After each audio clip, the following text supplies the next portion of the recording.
नमस्कार, मैं हूं शीनम शर्मा। क्या कुलदीप सेंगर फिर से जेल जाएंगे? उन्नाव रेप कांड में पूर्व विधायक कुलदीप सिंह सेंगर को दिल्ली हाई कोर्ट से जो राहत मिली है वो लगता नहीं है कि ज्यादा दिन तक टिकने वाली है, क्योंकि कहा यह जा रहा है कि सजा निलंबन आदेश कानून के खिलाफ अब सीबीआई पहुंच गई है सुप्रीम कोर्ट। कुलदीप सेंगर की जमानत के खिलाफ सुप्रीम कोर्ट सीबीआई पहुंची और हाई कोर्ट के फैसले की खामियां गिनवाई गई। कुलदीप सेंगर की रिहाई को लेकर अलग अलग जगह पर प्रदर्शन हो रहे हैं, सोशल मीडिया पर भी मुहिम चलाई जा रही है। इन सबके बीच दुष्कर्म के दोषी कुलदीप सेंगर की रिहाई का ये मामला अब सुप्रीम कोर्ट पहुंच गया है। जांच एजेंसी सीबीआई ने हाईकोर्ट के फैसले को चुनौती दे दी है और शीर्ष अदालत में हाईकोर्ट के फैसले की खामियां गिनवाई गई। कुलदीप को ट्रायल कोर्ट ने आजीवन कारावास की सजा सुनाई थी, जबकि हाईकोर्ट ने सजा को अब सस्पेंड कर दिया है। अब सीबीआई ने पॉक्सो कानून की मंशा को नजरअंदाज करने का तर्क दिया है और यह भी कहा है कि सत्ताधारी विधायक का प्रभाव ज्यादा है, इससे पीड़िता की सुरक्षा पर गंभीर खतरा पैदा हो सकता है।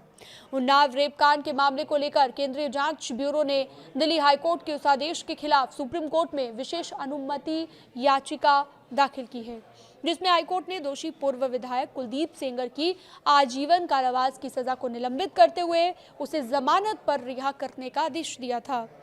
अब देखिए, सूत्र ये भी बता रहे हैं कि ये जो याचिका दाखिल की गई है, इसमें हाईकोर्ट के फैसले को कानून के विरोधी बताया गया, यानी कि कानून के विपरीत बताया गया है।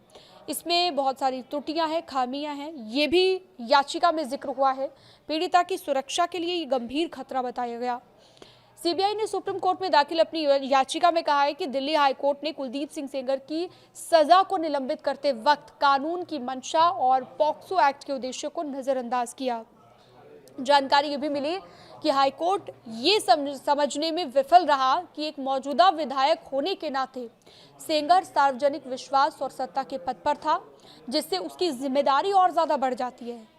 सीबीआई ने यह भी दलील दी है याचिका के जरिए कि एक सिटिंग एमएलए सार्वजनिक सेवक होता है और उसे अपने पद की वजह से भरोसा और अधिकार प्राप्त होता है।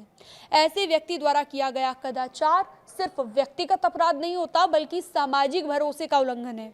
एजेंसी ने यह भी कहा कि हाईकोर्ट को पॉक्सो एक्ट की व्याख्या करते हुए उद्देश्य परक नजरिया अपनाना चाहिए था, जो कि नहीं अपनाया गया, और कानून की मूल भावना को आगे बढ़ाता हुआ रवैया अपनाना चाहिए था।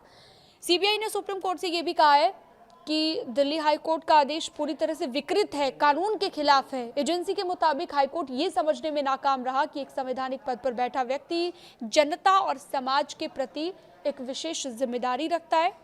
सिटिंग एमएलए के पास मतदाताओं पर भी प्रभाव होता है। ये तमाम बातें उन्होंने कही गई हैं याचिका के जरिए।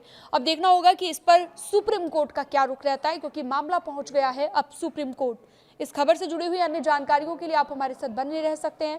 न्यूज़ 18 के डिजिटल प्लेटफॉर्म को आप सब्सक्राइब भी कर सकते हैं।